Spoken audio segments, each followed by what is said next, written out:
안녕하세요. 오늘 뉴스레터의 주요 내용은 다음과 같습니다. 1.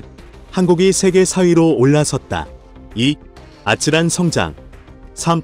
한국은 LNG선 무기화. 한국이 중국을 제치고 4위에 오르게 된다는 다소 충격적인 발표가 나왔습니다. 현재 전 세계 주요 언론을 비롯한 다양한 전문가들은 관련 사안을 다루고 있는 모습인데요. 문제는 4위에 오르는 분야는 물론이고 이것이 한 분야에만 국한된 게 아니라는 해석이 나옵니다. 이는 최근 한국이 미국 때문에 크게 위협을 당한 IRA 때문에 전화위복이 된 국면도 포함이 되고, 그뿐만 아니라 러시아 전쟁에 이르기까지 다양한 분야에 고르게 포함되었다는 것입니다. 한국 기업들이 그간 묵묵히 실력을 다가온 것들이 국제정세 가운데 중국을 밀어내는 기회가 된 것입니다. 한 분야도 아니고 크게 세 가지 분야는 중국이 가장 공들이고 있는 분야이기에 더욱 파장이 큽니다. 현재 어떠한 분야에서 이러한 상황이 나오고 있으며 중국은 왜 한국 때문에 큰 어려움을 겪는지 보겠습니다. 미국의 대형 투자기관인 골드만삭스는 한국이 배터리 시장을 점령하게 된다고 전망했습니다.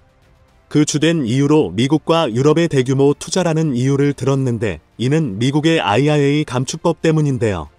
한국은 전기차나 반도체 분야에서 미국의 견제와 불합리한 보조금 등으로 피해를 봐 우려되는 국면이지만, 배터리 분야에서는 대체제가 없는 상황인데 미국과 유럽이 엄청난 금액을 쏟아부을 것으로 전망되는 것이죠. 골드만삭스는 중국 배터리 의존도를 낮추기 위해서 미국과 유럽 등이 1,500억 달러 이상을 쏟아부을 것이며, 특히 한국의 LG와 SK가 미국의 대규모 공장을 꾸려서 중국산이 배제된 배터리 공급 체계가 완성될 거로 봤습니다. 게다가 충격적인 것은 골드만삭스가 미국 내에서 한국 회사의 배터리 비율은 3년 이내에 무려 60%가량이 될 것으로 추산했는데, 이는 현재 12%의 5배 정도가 되는 점유율 성장입니다. 일각에서는 배터리 재련을 비롯해 원자재 가공 등이 워낙 중국 의존도가 높아 어려울 것으로 예상하는데, 이에 대해 골드만삭스는 그것은 하지 못해서 안 한 것이 아니라 그저 비용이나 환경 문제로 안 한 것뿐이라며, 미국이 IRA를 버려놓자마자 대체 배터리와 관련 기술을 도입하는 회사들이 늘어나고 있다고 보고하고 있습니다. 즉 중국 없어도 대체할 수 있는 기술이며 다만 시간이 어느 정도 소요될 것이라는 예상입니다. 다행히 그 가운데 한국이 최고의 수혜를 입게 되었고 유럽과 미국에서 중국산이 크게 저하될 것으로 보입니다. 실제 한국의 배터리 소재 부품 관련 기업 LS엔솔, 삼성 SDI, SK머티리얼즈 등은 보조금을 받을 예정이며, 최근 LG화학은 테네시주에 양극재 공장 건설하기로라고 약 4조 원가량을 투자할 것으로 보입니다. 이에 따라 LG는 미국에서 현재 5조 원 규모의 매출을 5년 이내에 20조가량으로 대폭 늘릴 것으로 보입니다. 또한 그간 중국이 해오던 일들을 대체하면서 다방면의 점유율을 늘려나갈 전망이 나오고 있습니다. 결국 세계 최대 배터리 업체 중국 CATL은 급한 마음에 미국에 공장을 짓겠다는 계획을 발표했습니다만, 애초에 IRA 법안이 중국 경계법 아니기 때문에 과연 중국에 제대로 지원이 될지도 의문인 상황이었고, 결국 CATL은 공장 건설 계획을 지연하면서 사실상 미국 내 배터리 시장에서 밀려나간 모습입니다. 그런데 일부 채널에서는 미국이 테슬라를 중심으로 결국 자재 배터리 생산을 강화할 것이라는 전망하며, 한국도 결국에는 미국산 자체 배터리에 밀려나가는 수순이 나올 수도 있다는 전망을 하고 있는데요. 그러나 한국의 생산량과 기술력을 따라잡는 것보다 그냥 한국산을 쓰는 게 낫다는 결론이 나오고 있습니다. 최근 테슬라는 독일의 기가팩토리에서 자재 배터리 생산 비율을 늘리려는 행보를 보이고 있지만, 배터리 수급난에 시달리고 있으며 결국에는 LG와 삼성 등의 배터리를 공급받아야 한다는 리포트가 나옵니다. 테슬라뿐만 아니라 다양한 전기차 업체들도 원가 비중이 높은 배터리를 자체 생산하면 비용이 크게 줄어들지만, 개발 비용은 물론 한국 배터리 업체의 속도와 효율을 감안하면 뒤처질 수밖에 없다는 결론이 나고 있으며, 여기에 중국산 배제 움직임까지 더해져서 결국 한국이 7년 이내에 미국과 유럽에서 중국산을 잠식한다는 전망입니다.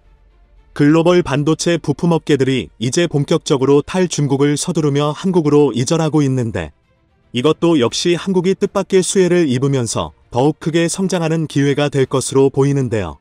우선 최근 ASML 화성 반도체 공장 인근의 ASML 뉴 캠퍼스가 착공에 들어가는 것을 마지막으로 글로벌 빅4 반도체 업계가 모두 한국에 결집했고 그 중에는 심지어 일본 1위 장비업체도 있습니다. 도쿄 일렉트론은 한국에 2천억 원을 추가 투자해서 연구, 개발 시설을 확충하기로 결정했는데 이는 도쿄 일렉트론이 15년간 한국에 투자한 금액을 합친 금액보다 많은 금액으로 알려졌습니다.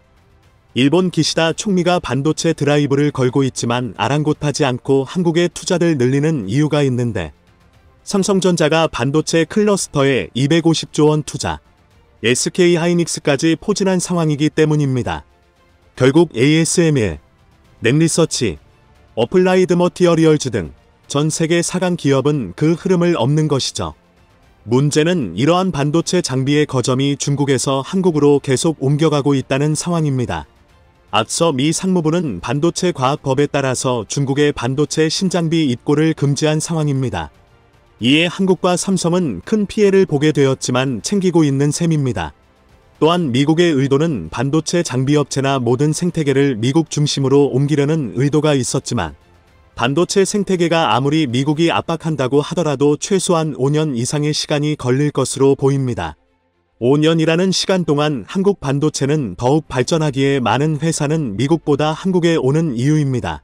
물론 중국은 반도체 시장에서 60%의 소비를 감당하는 매우 큰 시장이기도 하기 때문에 한국에 손해가 없는 것은 아니지만 반도체 장비 회사들은 손해가 더 극심할 것으로도 보입니다. 네덜란드 ASML 같은 경우에는 미국의 반도체 과학법에 현재 반기를 들고 있는 상태입니다. 한국은 중국의 반도체 완제품을 팔지만 AMSL은 노광장비 등 설비 자체를 팔고 있는데 미국은 이러한 설비를 중국에 들이는 것을 중점적으로 금지하고 있기 때문입니다. 따라서 그 가운데 불협화음이 지속될 것으로 보이며 한국은 나름의 반사 이의를 거두는 것입니다. 중국이 반도체 자립화를 하게 된다면 궁극적으로 한국이 손해를 보기 때문에 이는 막히는 게 좋은 것이죠. 세계적인 아시안 매체 홍콩의 SCMP는 금주에 중국이 충격을 받을 만한 발표를 한 상황인데요. 중국이 가장 전략적으로 노리고 있는 분야 중 하나인 방산 분야에서 한국이 역전을 할 수 있다는 것이었습니다. 우선 중국은 이에 충격을 받을 수밖에 없는 것이 이미 2020년 경전 세계 상위 10위권 무기 생산업체 중 중국 기업이 4군데 이름을 올렸으며 무기 자립도는 약 92%를 기록하고 있다는 보도가 나왔습니다. 중국은 막대한 자국 공급을 바탕으로 전 세계 방산 시장에도 공급을 가속한다는 것이었죠. 중국 군사 전문가인 숨중핑은 중국을 제외하고 미여러 프랑스만 무기 자립하고 있다라며 중국은 핵심 부품을 미국에 의지하는 국가들보다 훨씬 높은 점수를 받을 수 있다라고 자랑했습니다. 그러면서 중국의 경쟁력 있는 무기는 1대1로 정책과 함께 세계 시장을 아우를 것으로 봤습니다. 실제 아프리카나 중동을 중심으로 가성비 중국 방산의 수입이 수백 %가량 증가해 왔습니다. 그런데 2022년이 된 현 시점에 상상도 안 하던 한국이 중국 순위를 끌어내리게 됐다는 겁니다.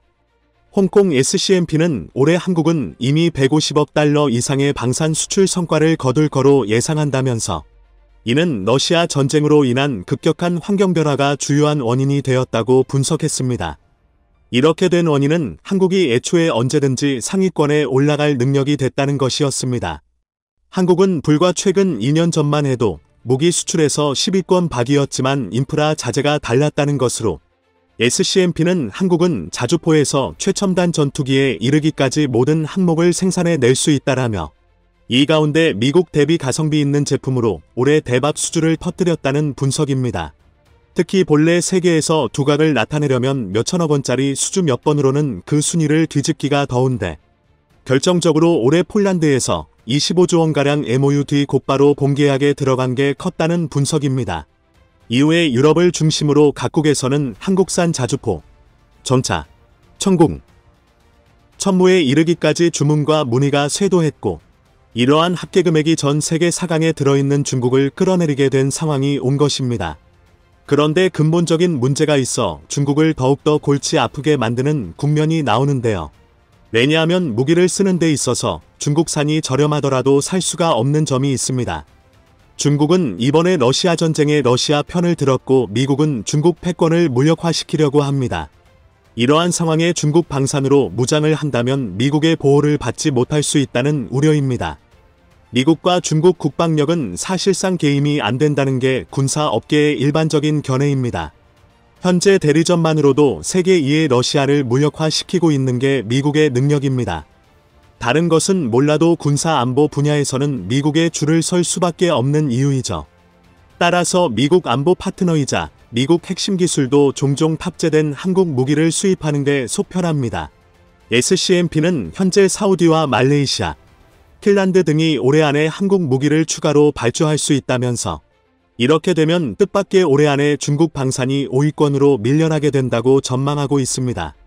게다가 이번 러시아 사태로 인해서 전 세계 각국은 군축, 안보 비용을 크게 늘려가는 상황으로 이 가운데 많은 국가는 제 시간에 납품하면서 가성비가 뛰어난 한국을 찾을 것으로 판단됩니다. 중국은 무기 팔 곳이 제한되어 있지만 갈수록 수출할 곳이 폭넓어지고 있기 때문입니다. 군사 업계에서는 중국과 일본 모두 부러워하면서 질투의 시선을 보내고 있다고 전합니다. 양국 모두 자국 매체에 한국이 러시아 전쟁을 이용해서 떼돈을 벌고 있다고 비아냥거리고 있는데 일본은 이러한 흐름 때문에 군사 물품 제한 조치도 대대적으로 풀어버릴 수 있다고 전망합니다. 저성장의 시대 가운데 한국 혼자 독식하는 것은 차마 볼 수 없어 일본까지 뛰어든다는 것입니다. 그러나 관계자들은 한국은 근본 북한 때문에 자체적으로 군에서 소비하는 양이 엄청나고 이 때문에 무기를 대량으로 양산하는데 부담이 없게 되었고 체질화된 상황이기 때문에 예초에 일본과는 무기 공급과 수출에 있어서 그 기반 자재가 다름을 강조하고 있습니다.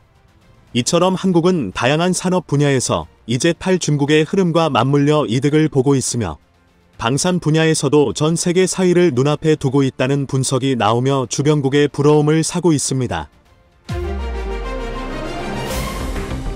러시아가 수중 드론을 이용해 노르드스트림 가스관을 폭격했다. 영국 더 타임스는 28일 현지 시각 국방부 소식통을 인용해 러시아가 수중 드론으로 노르터서 트림 가스관을 폭격했을 것이라고 보도했습니다. 지난 21일과 22일 노르터서 트림 1, 2의 전체 4개 수송관 중 3개에서 대형 가스 누출 사고가 잇따라 발생했습니다. 유럽연합 EU가 독일, 덴마크, 스웨덴 등은 이를 의도적 공격으로 인한 가스 누출로 규정하며 러시아의 소행일 가능성이 높다고 주장하고 있습니다. 러시아는 자신들의 소행이 아니라고 부인하고 있지만 영국 국방성 소식통에 따르면 가장 유력한 시나리오는 러시아가 수중 드론에 폭발물을 탑재해 가스관 옆으로 실어 나른 것이라고 했습니다. 유럽 국가들은 지금 서방 제재에 맞서 가스를 무기화한 러시아의 소행을 의심하는 것으로 알려졌습니다. 그런데 지금 유럽으로 가는 가스관이 폭발하자 유럽은 가스 부족으로 대란이 벌어지지만 한국 기업들은 더욱더 러브콜을 받으며 한국이 위기 해결사가 될 것이라는 말이 나오고 있습니다. 노르드스트림 가스관 폭발 가스 누출 이후 노르웨이가 자국 석유 가스 시설에 군대를 배치해 보안을 강화한다고 했습니다. 요나스 가를 사태를 노르웨이 총리는 28일 우리는 유럽의 최대 가스 공급자로서 특별한 책임을 알고 있다고 말하고 그는 공격에는 동맹들과 공동으로 대응할 것이라고 했습니다. 사태를 총리는 가스 누출이 고의적인 행동에 의한 것이라는 신호가 더욱 강해지고 있으며 우리는 매우 심각한 상황에 부딪혔다며 유럽과 나토가 공동 대응하는 게 필수적이라고 말했습니다. 노르웨이는 유럽 가스의 가장 큰 에너지원으로 러시아 가스가 중단되었기에 더욱더 중요한 지역으로 급부상하고 있습니다. 또한 이번 가스관 폭발 사고는 노르웨이에서 생산한 가스를 플랜트로 수송할 발해 가스관의 가동 개시를 하루 앞두고 발생했습니다. 이제 노르웨이 가스는 러시아 가스를 대체하는 중요한 역할을 하기에 지금 노르웨이는 군대를 동원해 이러한 시도를 완벽하게 막겠다고 경계하고 있습니다. 노르웨이는 최근 한국산 신형 자주포 K9을 도입한 후 구형 자주포를 우크라이나에 기증하고 이젠 K2 전차까지 도입을 검토하며 한국산 무기로 군사력을 강화하고 있습니다. K2 전차를 만드는 현대로템은 21일 노르웨이 최대 방산업체 콩스버그와 방산협력 합의서를 체결하기도 했습니다. 또한 22일 삼성중공업은 해양 플랜트 사업을 위해 노르웨이 최대 에너지 기업인 에퀴노르사와 전략적 협력 합의서를 체결했습니다. 에퀴노르는 세계 오일가스 프로젝트의 최대 발주처 중 한 곳으로 삼성중공업은 이번 협약을 통해 해양 플랜트 사업 부문의 안정적 운영이 가능할 것으로 기대하고 있습니다. 한국은 이렇게 유럽의 핵심 에너지원이 된 노르웨이를 방어하는 데 도움을 주는 동시에 에너지 개발과 보급에도 협력하고 있습니다. 이번 러시아의 가스관 폭발과 앞선 공급 중단은 유럽 전체에 치명적으로 작용하고 있습니다. 유럽 각국은 천연가스 수입원을 다양화하려고 노력하고 있지만 당장 올겨울을 넘기기도 쉽지 않은 사정이라고 했습니다. 유럽 국가들은 경쟁적으로 전 세계 LNG와 원유 확보에 나서고 있는데 이 때문에 올겨울 LNG선 운임이 역대 최고 수준을 경신할 것이라고 했습니다. 또한 가스를 실어 나를 LNG선 부족도 심각하다고 했습니다. 그런데 이 때문에 그동안 위기와 침체를 겪었던 한국조선업은 유례없는 호황을 맞고 있습니다. LNG선은 모든 선종을 통틀어 가장 비싼데 최근 성과도 최고치로 치솟고 있어 한국조선업계의 효자 역할을 톡톡히 할 것으로 기대되고 있습니다. 지금 유럽은 부족한 LNG를 미국에서 사오려고 하는데 미국은 유럽과 아시아에 부족한 에너지를 공급하면서 세계 최대 LNG 수출국이 되었습니다. 미국은 LNG를 유럽과 아시아 등으로 나를 수단이 필요한데 여기에서는 절대적으로 한국과 협력할 수밖에 없습니다. 한국은 전 세계 LNG선 발주량 80% 이상을 쓸어 담고 있는데 벌써 5년치 일감이 밀려있어 신규 주문하면 5년 이상을 기다려야 한다고 했습니다. 이 때문에 미국 에너지 기업들과 해운업체들은 한국의 LNG선이나 선박에 대한 계약을 서둘러 하고 있는데 최근 미국 해운 물류기업의 큰 리가 싱가포르 선주사에서 현대미포조선에 발주한 1400TEU급 컨테이너선 4척을 장기적으로 빌리기로 했습니다. 이 배들은 현대미포조선에서 견조대 2025년 순차적으로 인도되며 해상운송에 투입될 예정이라고 했습니다. 또한 지난 9일 대우조선은 미국 LNG 생산업체 벤처 글로벌 LNG 벤처 글로벌 LNG로부터 6척의 LNG 운반선을 수주한다고 했습니다. 성과는 척당 2억 1천만 달러 약 2,516억 원 수준으로 총 12억 6천만 달러 약 1조 5,100억 원로 추정되었습니다.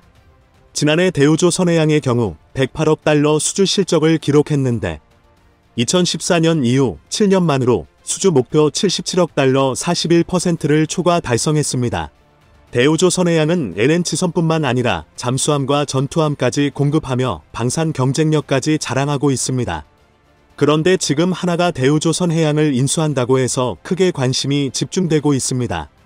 조선업계에서는 대우조선이 최근 가격이 급등한 LNG 분야에서 대우조선과 하나그룹 간 시너지를 기대하는 전망이 나오고 있습니다. 하나솔루션과 한화임팩트 등에서 LNG 관련 생산과 발전 부문에 집중하고 대우조선이 LNG 선박을 건조할 경우 생산과 운송, 발전으로 이어지는 에너지 가치사슬을 구축할 수 있다는 것입니다.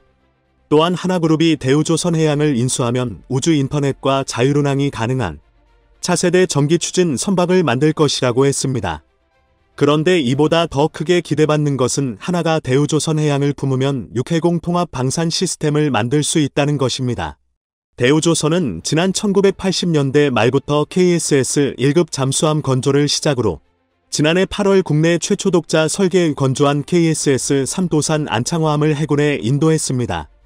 현재까지 국내에서 가장 많은 16척의 잠수함을 수주하고 있습니다. 또한 대우조선해양은 한국 해군의 첫 국산 구축함인 광개토대왕급 구축함 DDH-1과 더불어 충무공이 순신급 구축함 DDH, 세종대왕급 구축함 DDH-3 등 총 35척의 수상함 건조 실적을 보유하고 있습니다. 하나의 방산 부문에는 잠수함, 전투함, 보조함 등 군용 선박이 빠져 있었는데 대우조선해양의 잠수함과 군함 건조 능력과 만나면 앞으로 엄청난 시너지 효과를 낼 수 있을 것으로 보고 있습니다. 이미 K9 자주포를 명품 브랜드로 만든 하나는 KF-21을 위한 AESA 레이더까지 자체 개발하고 뛰어난 무기 시스템을 가지고 있기에 이를 대우조선해양의 전투함과 잠수함 등에 장착한다면 또다시 놀라운 무기를 만들 것으로 보고 있습니다. 또한 하나는 대우조선해양을 인수하고 KA-1까지 인수하려는 움직임을 보이면서 한국의 로키드 마틴을 꿈꾼다고 했습니다. 이를 통해 육해공 완전체를 구축해서 글로벌 톱 10 방산으로 도약한다는 것입니다. 그동안 한국은 세계 1위의 방산기업 미국의 로키드 마틴에 무기를 도입해오면서 부당한 대우나 요구를 받아왔습니다. 항상 한국은 의리였습니다. 하지만 이제 한국의 방산 기업들이 세계적인 수준의 무기들을 만들고 이제는 K2 전차, K9 자주포, FA50, KF21 등의 무기들을 선진국에 홍보하고 팔 수 있는 단계까지 왔습니다. 그리고 이제 한국의 방산업체 하나는 로키드 마틴과 같은 거대한 글로벌 방산업체로 나가려고 하고 있습니다. 여기서 하나의 존재는 미국의 위협이 될 수 있다고 했습니다. 하나는 미국의 방산업체와 경쟁할 세계적인 전투함이나 잠수함을 만들면서도 미래 가장 뜨거워지는 LNG 선과 전기 선박 등 미래의 친환경 선박까지도 세계 시장에 내놓을 수 있다는 것입니다. 결국 업계에서는 이것을 통해 항상 미국에 끌려다녔던 한국이 이제는 미국에 큰 소리 칠 수 있는 무기를 가질 수 있다고 했습니다. 최근 미 바이든 대통령은 한국산 전기차에 보조금 혜택을 주지 않는 일란을 무리하게 통과시켜 한국은 물론 미국 내에서도 비판받고 있습니다. 28일 월스트리트 저널은 조 바이든 행정부가 전기차 보조금 문제로 한국의 반반을 샀다라는 제목의 기사를 보도했습니다.